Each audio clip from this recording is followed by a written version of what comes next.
Hey folks, been a while. In this episode of QTips, we're going to talk about proof of payment.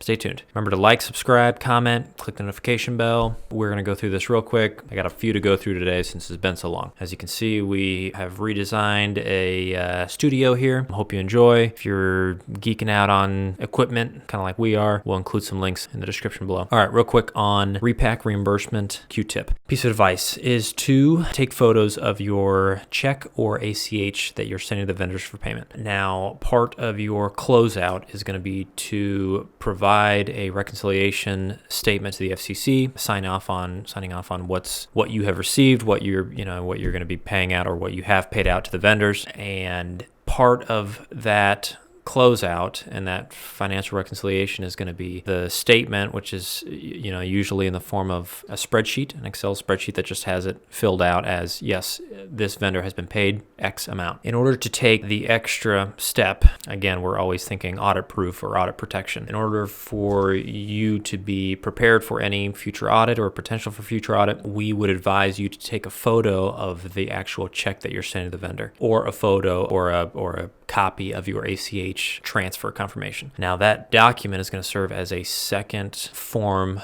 of proof that the vendors has been paid, right? The first one is just you making a statement, yes, I paid the vendor, in either in a separate document, I'm just signing that you clicked and certify on the FCC LMS, or in the Excel spreadsheet that that vendor has been paid. But the second one is going to be an actual document that does show that the vendor has been paid. Because at the end of this, there's two ways, I guess, that the FCC is going to check, right, that the vendor has been paid. One is that they'll ask you at the very end, in the closeout, they're going to ask the stations whether you have paid the vendors. The second one, and the most important one also, is where you could get hosed potentially, right? It's assuming that you have not paid vendors. What they do, and what they have already been doing, is they've been reaching out to the vendors themselves and sending them a list of all the invoices that the FCC has reimbursed, and they're asking the vendors to confirm that the stations have paid them. So again, once you get to the end of the project, you may end up in a situation where it's a he said, she said, right? I say that I've paid the vendor for some reason claims that they have not been reimbursed.